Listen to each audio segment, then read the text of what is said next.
How you doing? Today, this one's about schizophrenia, aka to me, psychic vampirism. So, like, where I got the word psychic vampire from was actually a psychiatrist. Now, I've never taken medication for the diagnosis I've been given as being called a schizophrenic. Um, Bear with this because this is quite a long explanation, but that actually comes from R.D. Lang book that he recommended me to read, which is quite an eye-opener for a psychiatrist who's basically the medicated distributor for the mental institutions. So it was an old seasoned hand. Lucky enough, I had the luck to basically be put in contact with, because I could have had a right old nurse ratchet, right to the book. But he'd obviously been around a bit and gave me this heads up about R.D. Lang's psychic vampires, because when I explained to him, because it's like I'm schizophrenic as well, to me when I explained this, I'm hearing voices, it's like being psychically vamped off. And he goes, there's actually a book called by R.D. Lang, Psychic Vampirism. So yeah, I mean, so to me, psychic vampirism and schizophrenia is the same thing, right? How do I explain that? Right, to me, I don't take the medication. For first 23 years of my life, I wasn't hearing no voices telepathically in my mind. My life was on the transcendental platform that got even more cognitively developed as an adult between 21 and 23. In between the years 96 and 98. In my life, everything was going right for my life. I was not on drink, not on drugs, not on smoking any weed and doing anything like that. I weaned myself of all these things that I wasn't a major user of in the 90s, of being a clubber and a raver and a rocker and going to gigs and everything else. I wasn't actually really into big time use. Used it, but wasn't a massive heavy user. Had a drink, like a smoke, done some acid, done some ease, done some speed, far as it goes, like with me. Was never a major user. So by about 21 and so, I basically come off it, give up all everything, even cigarettes. Right, got out of a little debt I got myself in the student with my Halifax building account. Went to work down the supermarket. Got myself out of debt. I was £2 up in my little measly little world of money. Going down the gym, everything. So I was even lacto-vegetarian, being turned on now to basically like Vedic living or basic customs, or basically being lacto-vegetarian. Doing all these things, right? And so everything, I couldn't be in a better place in my life. And then 23, one morning on June the 28th of dawn time, a hard force hit me through the top of the head, and I started to hear voices. I couldn't get no sleep that night.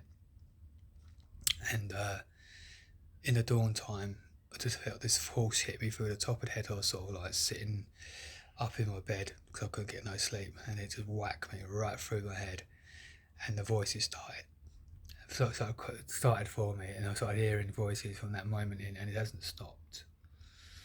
That was the psychic vampirism of other souls. Now, my explanation. Everything was going right in my life. There was a woman in a certain gym at that time, basically, who was absolutely beautiful. But then there was a good, strong connection between us. It was on the cards for us two to get together. Everything was right in my little working class life. She was a divinely beautiful woman. I mean, absolutely beautiful, head candy-esque sort of like stamp of a woman. Lotus form, beautiful lady, and the jealousy of other people that I'm unaware of that are watching me cycling on medication bit me in the top of the head, you see, to bring me down from where I was in my personal growth of life over adulthood between 21 and 23, you see, and being responsible for my own life a bit more, And that's when they came for me, to try and drag me down into the medicated hell that other people were obviously around, because they were jealous that my life had come together. See, what it is, when you come down, what I know and what I've figured is that no one speaks about enough, is there's a whole subterranean subculture of medicated world astrally going on, the low astral realm. And in the chemical state of medication, I'm presuming, because I know this by basically taking ecstasy and acid, on the come down, you can start to see astral souls of people around you in your beds in your house that you never actually do see in a natural state of sobriety in life. For me personally, it's all very blue sky, telephone dominant reality. So I don't hear nothing of voices. I don't see them, I don't hear them. And then what I think is there's a whole subcultured people that are around you, friends or whoever they are in your life, close to you in your life, associates, whoever it is, who may be on medication, seeing the life that you're getting and you're sorting to sort out, and so they attack you psychically when you're not aware of it. You see, attach themselves to the top of your head by psychic vampirism to see that you're then falling into the trap of medication, of this system set up of mental institutions, and then start taking their medication. You see, then you become part of them, and you start to see all their souls around you. You see, that I was never ever seeing. You see, there's only about 8 million people on medication now. I don't know what every case is on medication or what every medication does, but I have a good inkling that this is what was going on in life, in the spiritual warfare of well-being and sexual sleeping arrangements. And some people don't like the fact that other people's lives, like my own, was coming into its own in the blue skies of life, of living a nice life. You see, a good life, sober life, a sportive life of keeping fit, healthy diet, out of debt. Everything was right. It couldn't be more tickety-boo, to be quite honest. It was fucking sound. Do you know what I mean? It was really good. And then it was completely ruined, you see. Despite, and then me and this woman never got on, but never happened. It'll fall about. I left the gym, went to other gyms and all the rest of it.